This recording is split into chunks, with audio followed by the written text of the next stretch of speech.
ബലാത്സംഗ കേസിൽ രാഹുൽ മാങ്കൂട്ടത്തിൽ എംഎൽഎയുടെ മുൻകൂർ ജാമ്യാപേക്ഷ കോടതി തള്ളി. അറസ്റ്റ് തടയാനാകില്ലെന്ന് തിരുവനന്തപുരം സെഷൻസ് കോടതി പറഞ്ഞു. ഹൈക്കോടതിയെ സമീപിക്കാനാണ് രാഹുലിന്റെ തീരുമാനം. മുൻകൂർ ജാമ്യം തള്ളിയതിന് പിന്നാലെ രാഹുലിന്റെ ഫോൺ ഓണായിട്ടുണ്ട്. വിവരങ്ങൾ നൽകാനായി സിജോ വി ജോണാണ് ചേരുന്നത്. സിജോ, രാഹുലിനായുള്ള അന്വേഷണം ഇപ്പോൾ പല കോണുകളിൽ നടക്കുന്നു. കർണാടക വയനാട് അതിർത്തിയിലാണ് അന്വേഷണം പുരോഗമിക്കുന്നത്. ഈ ഘട്ടത്തിൽ രാഹുലിനെ കണ്ടുപിടിച്ച് ഇനി മറ്റ് ചോദ്യം ചെയ്യൽ, അറസ്റ്റ് ഉൾപ്പെടെയുള്ള നടപടികളിലേക്ക് കടക്കാനല്ലേ സാധ്യത? അതോ രാഹുൽ കീഴടങ്ങാനുള്ള സാധ്യതയാണോ കാണുന്നത്?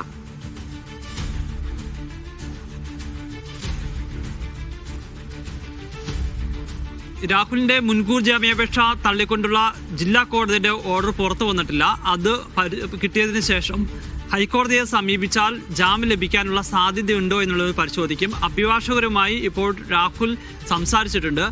വെയിറ്റ് ചെയ്യുക, ഈ ഓർഡർ കൂടി പരിശോധിച്ചതിന് ശേഷം ഒരു തീരുമാനമെടുക്കാം എന്നുള്ളതാണ് രാഹുലിന് അഭിഭാഷകർ നൽകിയിരിക്കുന്ന നിർദ്ദേശം. എന്തായാലും 5 മണിക്ക് ശേഷം ആ ഓർഡർ പുറത്തു വരുമെന്നാണ് അറിയിച്ചിരുന്നത്.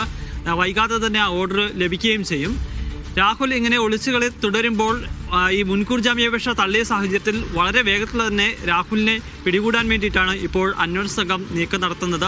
കർണാടകയിലുണ്ടായിരുന്നു എന്നുള്ളതാണ് ഏറ്റവും അവസാനം ലഭിക്കുന്ന വിവരം. അപ്പോൾ കേരളത്തിലേക്ക് വന്ന് കേരളത്തിൽ ഏതെങ്കിലും കോടതിയിൽ കീഴടങ്ങാനുള്ള ഒരു സാധ്യതയും അന്വേഷണ സംഘം തള്ളിക്കളയുന്നില്ല. ആ സാഹചര്യത്തിൽ തമിഴ്നാട് അല്ലെങ്കിൽ കർണാടക അതിർത്തികളിലൊക്കെ ഉള്ള അതിൻ്റെ സമീപമുള്ള കോടതികളിലൊക്കെ ഈ പോലീസിൻ്റെ നേതൃത്വത്തിൽ അവിടെ ക്യാമ്പ് ചെയ്യുന്നുണ്ട്. രാഹുൽ ഏതെങ്കിലും സാഹചര്യത്തിൽ അങ്ങോട്ട് എത്തുകയാണെന്നുണ്ടെങ്കിൽ കസ്റ്റഡിയിൽ എടുക്കാൻ വേണ്ടിയിട്ടാണ് അന്വേഷണ സംഘം ഇപ്പോൾ തീരുമാനിച്ചിരിക്കുന്നത്. അതോടൊപ്പം തന്നെ രാഹുൽ പോയ വഴികളെക്കുറിച്ച് ഏകദേശ ധാരണ കിട്ടിയിട്ടുണ്ട്.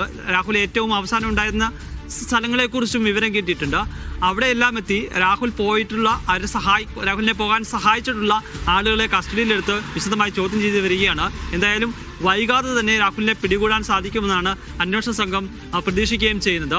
രാഹുൽ ഹൈക്കോടതിയിലേക്ക് മൂവ് ചെയ്യുകയാണെന്നുണ്ടെങ്കിൽ സ്വാഭാവികമായും അല്പം കൂടി താമസം എടുക്കേണ്ടി വരും. പക്ഷേ ഹൈക്കോടതിയിലേക്ക് മൂവ് ചെയ്യുന്നതിന് മുമ്പ് തന്നെ കസ്റ്റഡിയിലെടുത്ത് അറസ്റ്റ് രേഖപ്പെടുത്താനും തുടർ നടപടികളിലേക്ക് പോകാൻ വേണ്ടിയിട്ടാണ് അന്വേഷണ സംഘം ഇപ്പോൾ തീരുമാനിച്ചിരിക്കുന്നത്.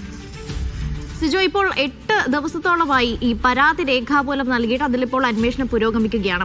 ആ ഘട്ടത്തിൽ ഒരു പ്രതിയെ കണ്ടുപിടിക്കാൻ ഇത്ര സമയം വേണോ എന്ന ചോദ്യമുണ്ട്. ഒരുപക്ഷെ ആദ്യഘട്ടത്തിൽ നമുക്ക് വിചാരിക്കാൻ മുൻകൂർ ജാമ്യാപേക്ഷ പരിഗണിക്കുന്നവരെയുള്ളൊരു കാത്തിരിപ്പാണ് എന്ന് വിചാരിക്കാം. പക്ഷേ ഇന്നിപ്പോൾ ഇത്രയും സമയമായിരിക്കുന്നു. ഇതിനിടയിൽ പലവട്ടം രാഹുലിന്റെ ഫോൺ ഓണാകുന്നു, മറ്റുള്ളവരെ ചോദ്യം ചെയ്യുന്നു, കാർ കേന്ദ്രീകരിച്ച് അന്വേഷണം. പക്ഷേ എന്നിട്ടൊന്നും രാഹുലിലേക്ക് എത്താൻ അന്വേഷണ സംഘത്തിന് സാധിച്ചില്ല. ഇനി അറിഞ്ഞുകൊണ്ടൊരു വൈകിപ്പിക്കലാണോ അല്ലെങ്കിൽ സ്വാഭാവികമായി ഉണ്ടാകുന്ന ഒരു വൈകൽ മാത്രമാണോ ഇത്? സിജോ, എങ്ങനെയാണ് വിലയിരുത്തുന്നത്?